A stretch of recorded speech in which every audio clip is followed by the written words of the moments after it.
یار 90 لاکھ عقل آج بھی حیران ہوتی ہے جب ہم کتابیں میں پڑھتے نا کھول کر کہ 90 لاکھ نے کلمہ پڑھا. 90 لاکھ نے کلمہ. اگر ہم نوٹ گنتی کریں نا 1 لاکھ 1 10 20 30 تو پوری رات گزر جائے, اور 90 لاکھ بندے گنتی کریں تو کتنے لوگ کراچی میں آ جائیں. تو 90 لاکھ کو مسلمان کرنا کوئی مشکل بات ہے, کوئی عام سی بات نہیں ہے. اور فرماتے ہیں نا بڑی جو نعت مشہور ہے اس کا جو کچھ شعر ہے, فرماتے ہیں میرے نبی کے غلاموں کا رتبہ بڑا ہے, شان بڑی, چاہے غوث اعظم ہو یا ہو دادا حجویری. یاد نہیں تم کو وہ منظر خواجہ نے جب خود چل کر 90 لاکھ کو کلمہ پڑھایا. لا الہ الا اللہ. 90 لاکھ کو خود چل کر کلمہ پڑھایا. تو خواجہ غریب نواز اپنے استانے میں بیٹھے ہیں, ایک مولوی صاحب آتے ہیں, بد مذہب مولوی صاحب, اور کہتے ہیں کہ آپ کے بارے میں بڑا سنا ہے, بڑی کرامات سنی ہے آپ کی, بڑی شان سنی ہے آپ کی, دیکھو تو صحیح آپ میں ہے کیا, آپ کی شان لوگ کیوں بیان کرتے ہیں, آپ میں ایسی کیا چیز ہے کہ لوگوں کو آپ نے دین کی طرف راغب کیا ہوا ہے. 90 لاکھ کو آپ نے کلمہ پڑھا دیا. میں چاچو جو صحیح وہ سوال کرتا ہے, کہتا ہے کہ اسلام کے بنیادی ارکان کتنے ہیں. خواجہ غریب نواز سے سوال کرتا ہے اسلام کے بنیادی ارکان کتنے ہیں. خواجہ غریب نواز فرماتے 6. کتنے؟ 6. اور ایک کتنے؟ 5. یہ تو یاد ہونا چاہیے کم سے کم. کلمہ, نماز, روزہ, زکات, اگر استطاعت ہو تو حج. چھٹا کیا کہا خواجہ غریب نواز رحمۃ اللہ علیہ فرماتے ہیں, اس مولوی سے کہتے ہیں چھٹا ہے روٹی. کیا ہے؟ اب آپ کو سن کر عجیب سا لگ رہا ہوگا. جب میں نے پڑھا اور میں نے بھی سنا اپنے استادوں سے, پھر پڑھا, مجھے بھی سن کر عجیب لگا. روٹی اسلام کے ارکان میں سے کہاں کیسے آ گئی؟ تو جب آپ یہ پورا واقعہ سنیں گے تو آپ کے ذہنوں میں جو شک ہے وہ دور ہو جائے گا.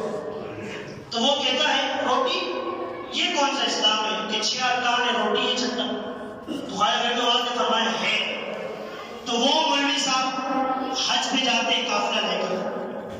آج بھی قافلے کی صورت میں لوگ حج پہ جاتے ہیں. اللہ ہم سب کو مدینہ پاک کی زیارت نصیب کرے, ہم سب کو حرمین طیبین کی زیارت نصیب کرے, ہم سب کو حج مبرور کی سعادت نصیب کرے. دعائیں کرنی چاہیے, کبھی کسی کی دعا لگ جائے, کبھی کسی کی امین لگ جائے. تو فرماتے ہیں کہ چھٹا کیا ہے روٹی. وہ مولوی صاحب اپنے قافلے کے ساتھ حج پہ جاتے ہیں.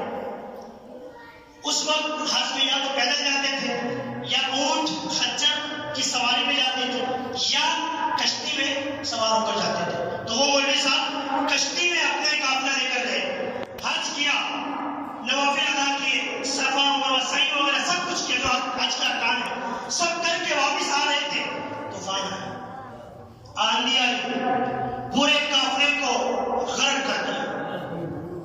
ایک وہی مولوی بچتا ہے, وہی آدمی بچتا ہے, اور اس کو ہوش نہیں ہوتا. آندھی آتی ہے, سارے گھر پر ادھر ادھر ہو جاتی ہے, کشتی ادھر ہلتی ہے, سارے گھر ہو جاتے ہیں. اس اکیلے بندے کو سمندر اٹھا کر ساحل سمندر پر پھینک دیتا ہے. اس کی جب آنکھ کھلتی ہے کیا دیکھتا ہے؟ ساری جگہ سنسان ہے, کوئی بھی نہیں ہے اس کے پاس. قافلے والے ڈوب گئے سمندر میں, وہ اکیلا ساحل سمندر میں کھڑا ہے. ایک دن گزر جاتا ہے, بھوک اور پیاس کی شدت بڑھ جاتی ہے. 2 دن گزر جاتے ہیں, بھوک اور پیاس کی شدت بڑھ جاتی ہے. 3 دن گزر جاتے ہیں, بھوک اور پیاس کی شدت بڑھ جاتی ہے, مزید بڑھ جاتی ہے. پانی تو موجود ہے, سمندر کا پانی کبھی پی لیتا تھا, لیکن بھوک کی شدت بڑھ جاتی ہے. بڑی توجہ والی بات ہے. اسلام کا چھٹا رکن آپ نے یاد کرنا ہے. حج کر کے وہ بندہ آیا ہے, نوافل کر کے, نوافل ادا کر کے, اللہ کی بارگاہ میں توبہ ہو کر حج سے جو بندہ حج کر کے آتا ہے وہ ایسا ہوتا ہے جیسے ماں کے پیٹ سے ابھی پیدا ہوا, ابھی ماں کے پیٹ سے نکلا. حج کر کے واپس آتا ہے, طوفان آتا ہے, طوفان کے بعد وہی بندہ بچتا ہے. 3 دن گزر جاتے ہیں, کچھ کھاتا پیتا نہیں, پیاس بھوک کی شدت میں وہ اس طرح ہو جاتا ہے کہ بالکل منہار ہو جاتا ہے. کہتا ہے یا اللہ, یا اللہ تجھے تیرے حبیب کا واسطہ, یا اللہ تجھے تیرے حبیب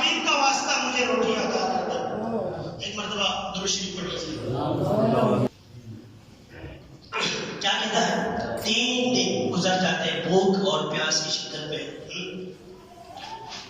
کہتا ہے یا اللہ تجھے تیرے پیارے حبیب کا واسطہ روٹی عطا کر دے، بڑی بھوک لگی ہے، بڑی شدت ہے. تو وہ دیکھتا ہے ساحل سمندر میں اکثر آپ نے دیکھا ہوگا کوئی بھی نہیں ہوتا. لوگ آج کل سیڑھی وغیرہ گھومنے جاتے ہیں، یہاں کی بات نہیں چلوں گا فی الحال. ساحل سمندر پر کوئی نہیں تھا.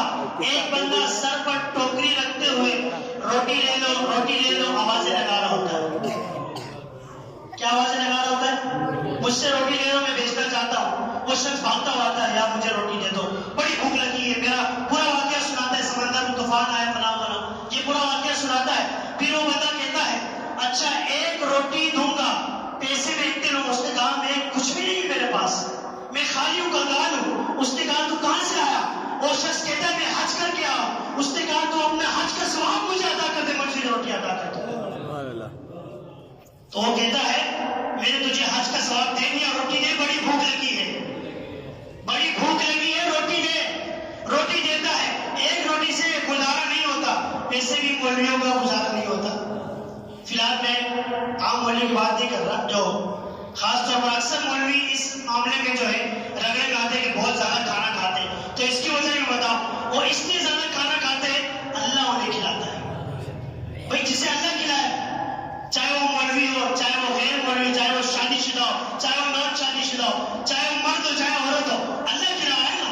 بھلے وہ ایک کھائے، دو کھائے، تین کھائے، چار کھائے. تو وہ کیا کہتا ہے ایک روٹی کے بدلے حج کا ثواب دے، وہ دے دیتا.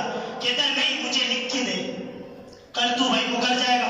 وہ لکھ کے دیتا ہے ایک روٹی کے بدلے میں نے حج کا ثواب تجھے دے دیا. پھر دوسری روٹی کی طلب ہوتی ہے. وہ کہتا ہے اور تو نے کیا کیا ہے؟ کہتا ہے میں نے بڑی عبادت کی، بڑے نوافل پڑھے.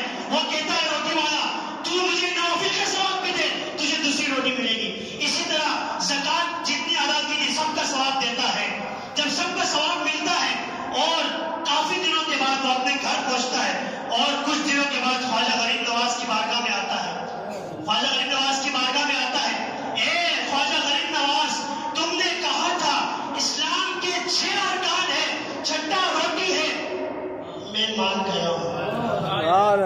خواجہ غریب نواز نے فرمایا اگر تو نہیں مانتا میں تجھے وہ پرچی نکال کے دوں جس میں تو نے لکھا تھا.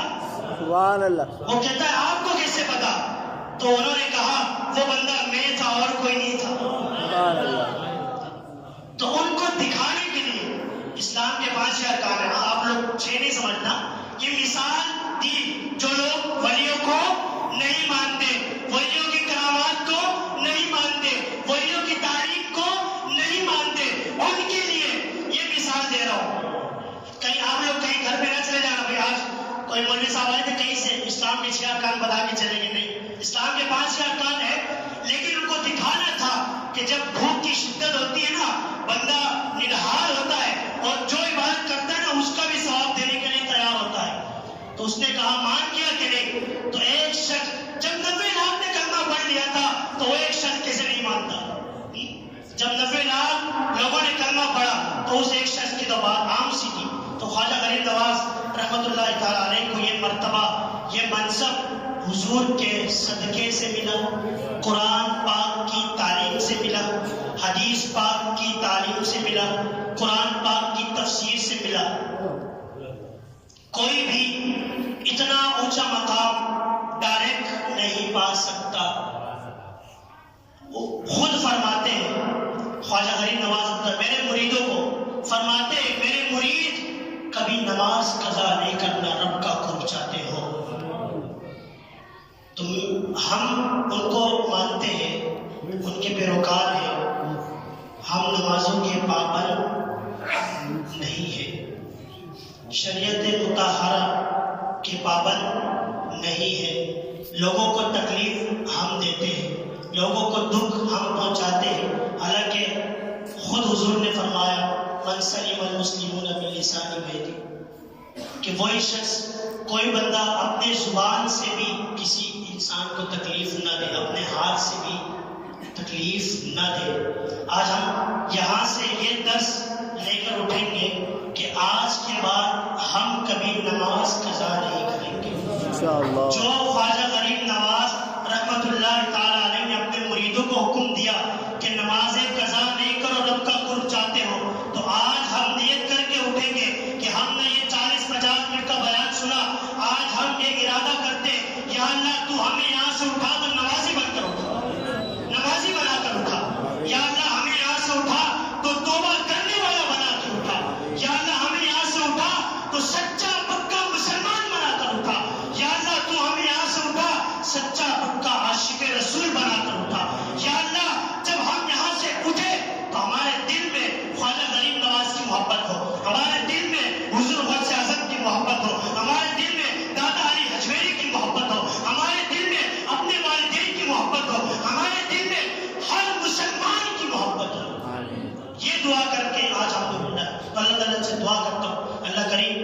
پسند ناچیز نے آپ کا اتنا زیادہ وقت لیا، اللہ تعالیٰ آپ کو بھی سلامت رکھے، اور جو کچھ میں نے آپ کے سامنے بیان کیا اس میں جو بھی غلطی ہوئی ہو، انسانی کے طور پر بشر انسان میں خطا ہو سکتی ہے، اگر کوئی خطا مجھ سے ہو گئی ہو میرے بیان میں، اللہ کریم کی بارگاہ میں توبہ کرتا ہوں، اللہ تعالیٰ مجھے صحیح معنوں میں اولیاء اللہ کی شان بیان کرنے کی توفیق عطا فرمائے، اور جو کچھ سنا اس پر ہم سب کو عمل کرنے کی بھی توفیق عطا فرمائے۔ وآخر دعوانا